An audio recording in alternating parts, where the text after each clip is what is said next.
As the world gets smaller and better connected, people and businesses will be the prime movers in realizing the potential of India in the 21st century. To tell us more about this global opportunity, here is Mr. Abhijit Kamra, Director Global Trade, Amazon India, in conversation with Dr. Montek Singh Ahluwalia, economist and former Deputy Chairman of Planning Commission, Government of India, and Mr. Broussard, Vice President, International Marketplaces and Retail, Amazon.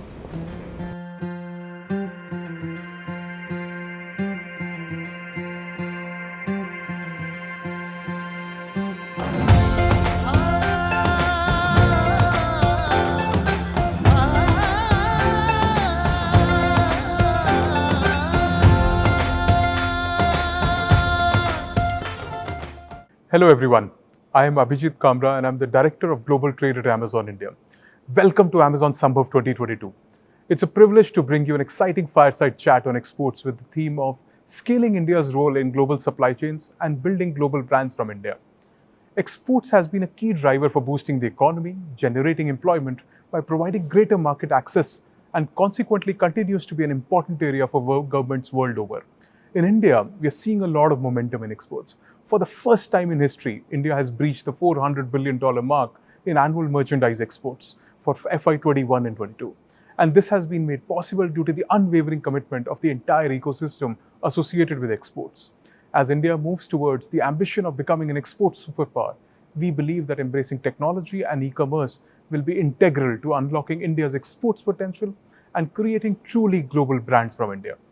Every day at Amazon, we see how technology and e-commerce are helping lower the entry barrier for lakhs of MSMEs and entrepreneurs to expand their horizons and serve customers not only in India but across the world. Our e-commerce exports program, Global Selling, that was launched in 2015, has quickly grown to over 1 lakh exporters, including marquee Indian brands as well as digital-first brands. Encouraged by the momentum that the program is witnessing, we have scaled up our commitment to boost exports from the country and have taken a pledge to enable $20 billion in cumulative exports from India by 2025. To discuss more on this opportunity and the road ahead, I'm excited to introduce two very distinguished guests. First, I would like to welcome Brassard, Vice President, International Marketplaces and Retail at Amazon.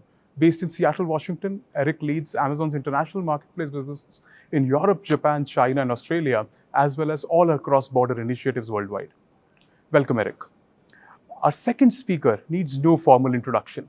Dr. Montek Singh Ahluwalia, the former Deputy Chairman of India's Planning Commission, a renowned economist and Padma Bhushan awardee.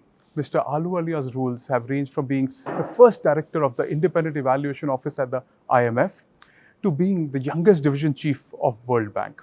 Welcome, Dr. Ahluwalia. Welcome to both of you. Let's dive straight into the questions we have for you today. Let me get started with you, Dr. Ahluwalia. We're emerging from 2 years of tremendous uncertainty in what looks like a period of rebuilding and rejuvenating the economy. What role do you see exports as a sector playing as India looks at enhancing its position in the global economy?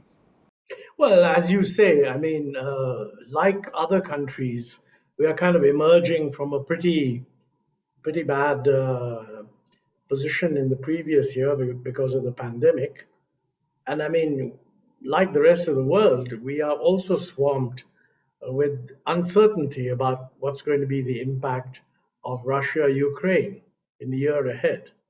So quite honestly, I think the biggest thing about the year ahead is uncertainty. There's no question in my mind that exports, they're important in two ways. One is that we do need, in my view, we need to keep giving importance to exports. For many years, as we moved into an open economy, exports did quite well. Then for several years, they began to stagnate and even decline. This last year, they've picked up again, which is very good. But I think they have to go a lot higher. And therefore, from India's point of view, it's a measure of whether India is doing well that is actually exporting. Now, part of the problem here is that India also sort of imports crude oil and exports products. And that can lead to exaggerated estimate of what's happening on the export front, particularly when prices go up. So you pay a lot for imports, and then you make another few percent on it when you export. But I think exports have done well, even if you keep out oil. So that part of the story is good. We need to keep watching it, because I think everybody will be, both internally and externally, will be looking at whether India is gaining credibility and competitiveness in export markets. I think when it comes to particularly the role of global players like Amazon, I mean, people are aware that Amazon can provide a platform for Indian exporters, MSMEs, small, medium, whatever, in order to access markets that are otherwise difficult to get to. So I've no doubt that if Amazon actually puts up an aggressive export target and delivers it, that would be counted as a very positive development.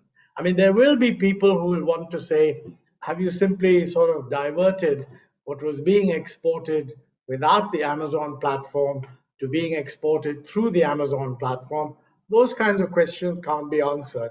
But the important thing is, if the platform is actually onboarding a number of MSMEs and producing a lot of exports, that will certainly count as a very positive thing. Thank you, Dr. Singh. Eric, building on Dr. Singh's last observation, what do you think, how has Amazon built capabilities through this pandemic to serve customers across the world? I ask this question specifically in the context of the goal we've taken to enable $20 billion of cumulative exports from India by 2025. Yeah, thank you, Abhijit. I'd like to start by talking about the recent past of Amazon and how Amazon's roles evolved tremendously.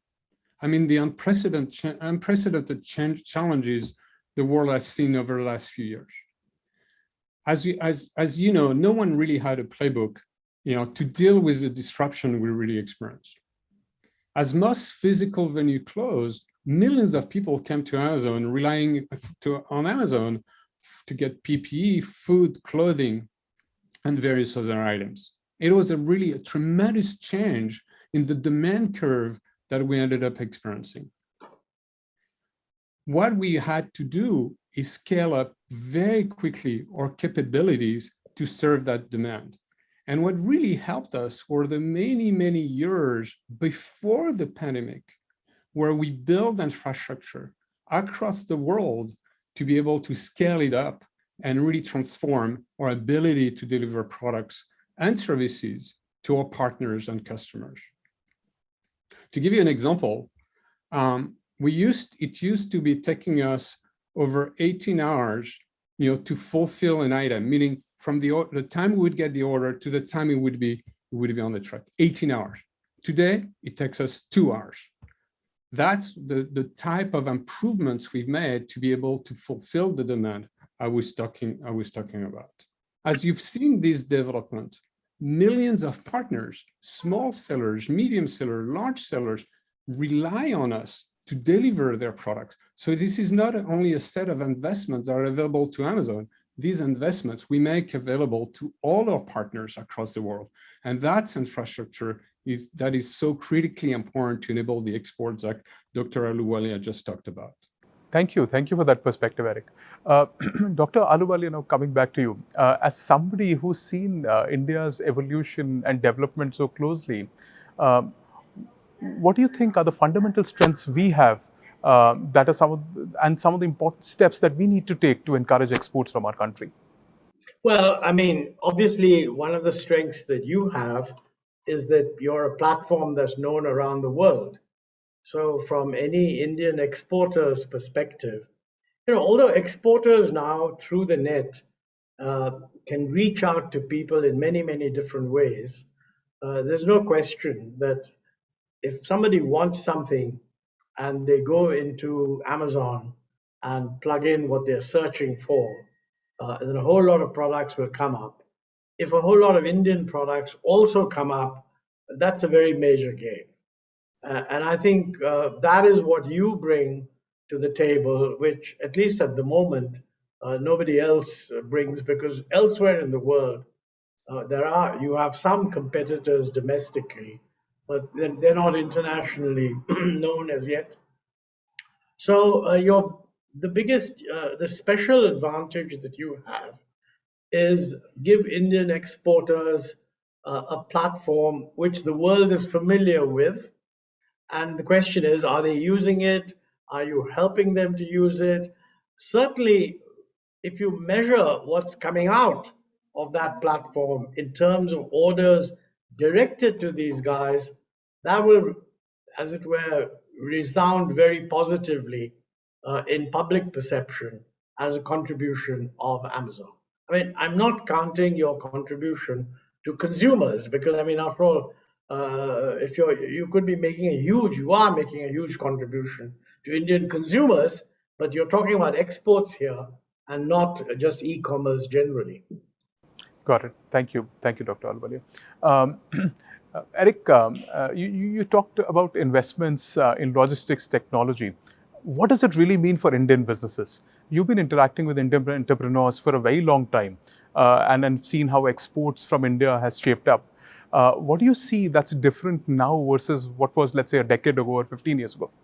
I mean, if you think of where we were maybe 10, 20 years ago, if you were a small or large entrepreneur from India and wanted to export, reach customers outside of India, you had a long journey in front of you. You might have had to go to trade fairs, find partners, or build local logistics in each of the countries you wanted to go to. There were, at the end of the day, many intermediaries between your brand, your product, and the end customer. And in a lot of instances, you never really had a brand. You were relinquishing the control of your product, the image, the marketing, the pricing of that product to a large number of partners. Today, Amazon makes the world much smaller, a fair marketplace for everyone, no matter what your size, and provide you the ability to reach customers directly. And that's really crucial. What it means that, if you're, for example, a toy seller from India, and you want to deliver products and sell and build a brand in Europe or in the US or in Japan, you can do so directly by leveraging the infrastructure I talked about earlier. And that's really transformative because this is no longer, again, relinquishing, as I mentioned, the control of your product, but this is really reaching customer directly. And that's really where technology is massively transformative. Thanks, Eric, for that perspective. Dr. Ahluwalia, let's talk about Brand India now. What's your view on the kind of ecosystem we need to create to build global brands from India? We all know that we have great products that are manufactured in India, but how do we put the global Indian brand there? Well, it's not my area of expertise how you do that, but I agree with the basic proposition that a lot of people produce good products, tie up with foreign brands, market them as their products, and about all you see in that is whatever it is, whether it's a bed sheet or a bit of clothing or something, you see made in India label inside, but you don't actually promote the brand. I mean, there's no question, what I think Eric was saying, that if you can have a system where somebody is searching for a product on an e-commerce website like Amazon, and you search for whatever, and out of that comes an Indian branded product with all sorts of descriptions, etc., and people start buying it, you have promoted the brand. I mean, the earlier notion of promoting brand India was very much, having huge fairs and going to trade fairs and putting up pavilions with India products, etc. And that's a very old-fashioned kind of concept because now you can presumably directly approach customers. And I mean, the idea that you have to approach 200 people who will turn up at a particular trade fair is given way to the idea of using IT in order to reach out directly to customers. And I think that's very important. It's a complete a game changer. How we exploit it is not in my technical remit. I don't know how to do that, but I can see as an economist that if somebody was advising someone, look, this is the best way of doing it, I mean, we will soon work out what works and what doesn't work. I mean, the brand issue is very important because, at least when I lived in the United States, I mean, if you went down one of those brick and mortar grocery stores, there would be a thing saying Indian spices, but they'd all be McCormick brand. You would not find on the stores any Indian spice brand at all. Maybe in the case of basmati rice, you might find something which was actually packaged in India, but even that was actually rare. And so if you can change that, that makes a big difference. Thank you for that interesting perspective, Dr. Singh. Eric, I'm going to ask you a similar question. How do you see the customer response for Made in India brands now? And what is driving this? And what are some of the fast growth categories from India on Amazon globally? The short answer is that the demand is very good. The demand is very good because the products are great. It's like India as a manufacturing base is a really great country across a large number of categories, from jewelry to home products to toys. All these categories have a really big potential. And because we now enable these manufacturers to go directly to consumers, customers react. And this is not at all only about the Indian community in the US or in Europe or wherever it might be. It's about any customer that's on Amazon, as Dr. Ahluwalia said, who comes and starts searching for products, is presented products that are coming directly from these brand owners. They're in control. They can list a product or thousands of products. They can decide how to price. They can decide how to advertise. They obviously choose how to market their brand. So that combination, leads to a lot of demand because these products are very, very good value. The ability to be direct from the manufacturer and the brand owner to the consumer creates a lot of value. It also enables the brands to learn very quickly because they're getting feedback from the customer base very, very directly. One example is Vitamin Teas, which is one of our sellers, was part of their products were part of the 22 Oscars goodie bag. They were a couple years ago a part of Oprah's favorite, which is, in the US is a sign of a brand that really has made it in terms of its reputation and its integration into the US perception of what a brand might be. So it's not only, I've picked one example, but there are many, many examples. And in many, many ways, we always say at Amazon, it's day one. I think it's very much day one where the opportunity is here. People can seize it today and really expand their business and build their brands. Thank you, Eric. Very bullish, positive thoughts for Indian brands. I'm at the end of our conversation. So, Dr. Ahluwalia, I would love to get your concluding thoughts. When do you think India is going to become one of the leading exporters in the world? And what, according to you, are the top 3 things we must do as a country to help accelerate the growth Eric and you were talking about? We have a very, very long way before we can be what you call one of the leading exporters in the world. I mean, remember, our share of world trade is pretty low. So I think rather than position ourselves as when are we going to be one of the leading exporters, I think we need to position ourselves that when do we get back to a more dynamic export performance than we've had for a set of years. And I think the most important thing to my mind is first, clearly having good products and being competitive, etc., is critical. Some questions can be raised on how important is it to remain open. And my view is that you gain competitiveness if you remain open. So I think that India needs to be more open, not just in order to export, but personally, I think we need to be more open also to imports. I mean, the only way Indian exporters will actually know what is good quality is if Indian consumers also have a chance to see good quality products, and Indian producers, no Indian, there are very few Indians who are just exporters. I mean, after all, this is a large country. So a lot of the manufacturers are really uh, exploiting the domestic market, tapping the domestic market, and then using that strength also to export.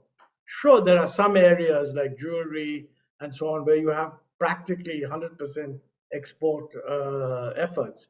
But if you're talking about manufacturing and so on, it's a much broader range of things. And the quality of what is sold domestically and the pressure that the domestic market puts on increasing quality is a very important part of becoming successful in exports. So I just hope that we retain that and keep watching export performance. I mean, the real point is that it's relatively easy for many years to simply tap the domestic market and say you're producing more because you're substituting for imports. It's only when you export that you're really demonstrating that you're competitive. Because if you're exporting, then you're exporting against world competition. So I think that for us to become a leading exporter, we have to become a much bigger country in terms of GDP. But well before that, we could have a situation where our growth rate is high and export growth rate is even higher. And if we can do that, I think that'd be pretty good. Thank you. Thank you very much, Dr. Singh. Eric, you've seen business owners, sellers, MSMEs from across the world grow using Amazon. What would be your advice for all the entrepreneurs and business owners in the audience who aspire to build global brands from India? Yeah, and I think what Dr. Ahluwalia just was saying really resonated with me. Is like, we say at Amazon, start with a customer and work backwards. And that's the way your products become competitive in the world competition you were describing. And that's what I would say is that if you're an entrepreneur, if you're an innovator, if you're a manufacturer, really focus on understanding the customer and what the customer needs. And again, the Amazon systems and the processes we've put in place enables you to do that because you get feedback directly for the customers. That's invaluable. So really focusing on that end customer, evolving the product, evolving the pricing, evolving your marketing is really one should do at a very good level of detail so that your product can evolve. The second thing is that focus on product quality. Really ensure that as you do that, as you learn from your customer, you transfer that into building great products. This is really what our partners, our sellers from India are doing so well, so that these products can then get great customer reviews and the word of mouth and really contribute to building a business. And lastly, I would say, think globally day one. So don't only think about the Indian domestic market. Don't only think about the US, but really start thinking about how you are going to build a global brand as we enable you to do so at very low cost. And that's going to enable your business to grow and be faster more quickly, which again, you will benefit from the scale you're creating and drive more investments and a more profitable business more quickly.